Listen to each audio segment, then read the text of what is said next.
In our new segment tonight, we are celebrating music, and not just music, we are talking about jazz. Today I have two guests who are going to be talking to us about jazz music and all that is related. Today I'm with Mr.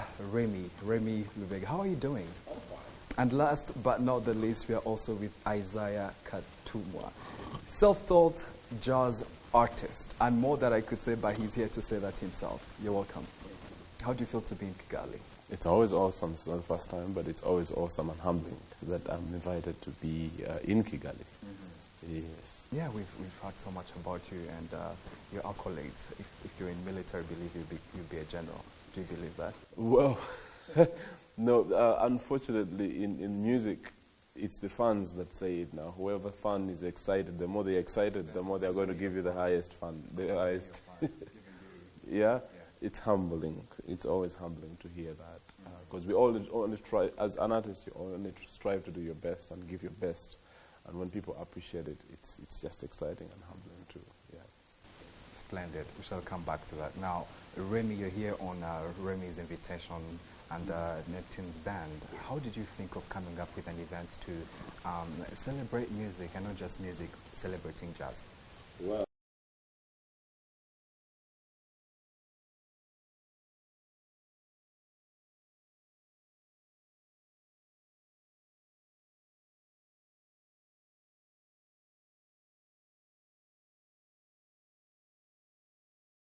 now, let's come to Isaiah.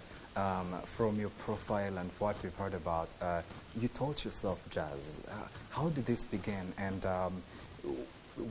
did it come up, through inspiration of some artist somewhere, or did you have a certain connection with jazz that you started to, teach yourself, from early years? Tell us about it. I didn't think I was going to be a musician, I should say, but I had the gift of music. I used to sing, I played the guitar, I was introduced to the piano when I was like literally 10 years old. And when I saw the saxophone for the first time, I said, I think this is a good challenge to start with. It was spoiled, I didn't know. And I didn't have a teacher, and neither did we have a school. This is in Uganda, and this is many years ago, I can tell you. To be specific, this is somewhere in the 80s. And the only way I could learn is to listen to the players that had played before, to listen to the music and listen to first of all, watch the brass band, how do they hold the saxophone and things like that. In the process, because I was learning by listening, I had to listen to jazz. And in the process, I also fell in love with the genre itself, even though it comes in different forms and different styles and different. I had to grow in the process as well to also introduce my own sound. But yeah, I fell in love with it. One of the reasons is that it's expressive. You don't have to be stuck in the same way you played the song 3 years ago. You can always express it according to how you feel anytime, but the song remains. And for me, my approach is a little different because I'm very fascinated by originality. But back to your question, I'm excited to always say that if the Western people can do it, I can do it. Mr. Isaiah, tell us, what do you think the future of jazz is in an African context? Do you believe this is music that we can take from now till many other generations to come in the future, with so much influx of rap, hip hop, all this type of music? Your questions are very interesting, but there are many questions in one. So let me try to answer that. As an artist, I know that music is the artist and its audience.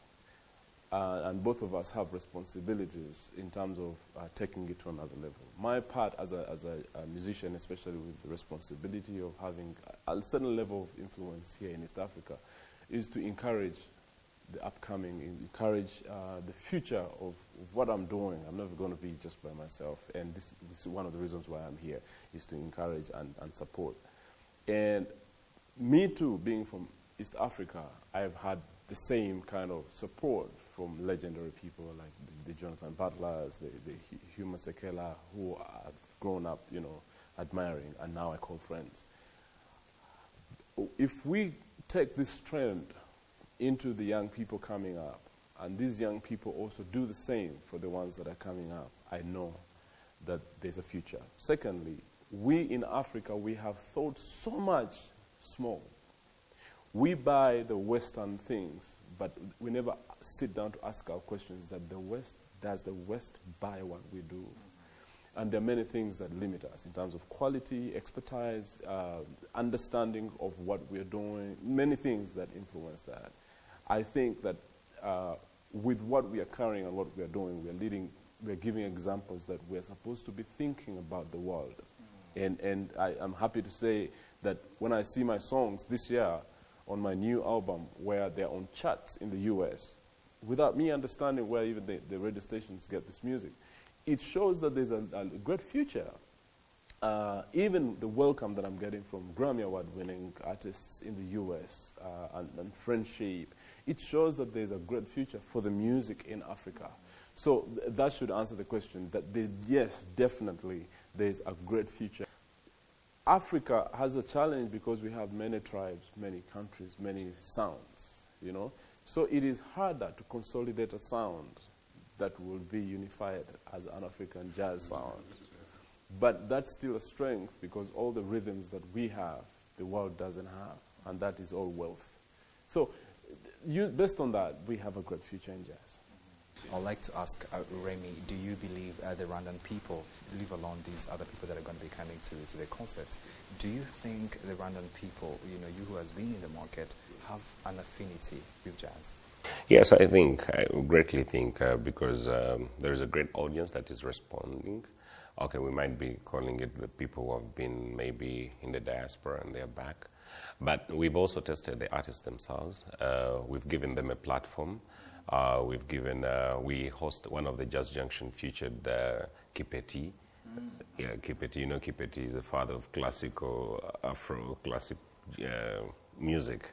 And it's jazzy, so he had a great time, and he's right behind us telling us, please push this. We've given a platform to Man Mate. Man Mate is doing fusion, some little bit of fusion music, but all these platforms are introducing even the local talent and the local people who love them to come and see and witness. Right about now, let's welcome Mr. Isaiah. Let him give us a little bit of his music. Take us through jazz, make us feel it. Let us enjoy it. I wish I had all the time to play all the different songs and styles. Okay, this is a song called Welcome. I'm just going to do a chorus. I hope you like it.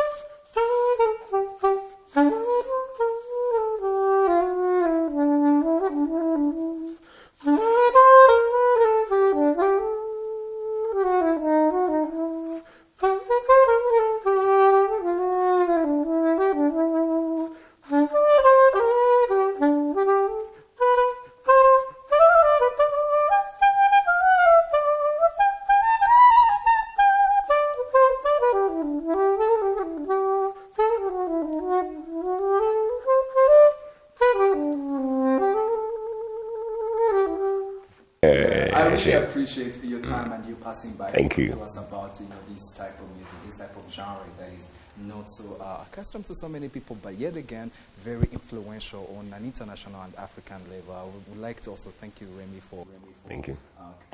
Passing by, and Mr. Isaiah. I really hope that you have an amazing time in the country as you share your experience and music to the Rwandan people. And this is officially done. Thank you so much for being with us. Thank you. We'll continue.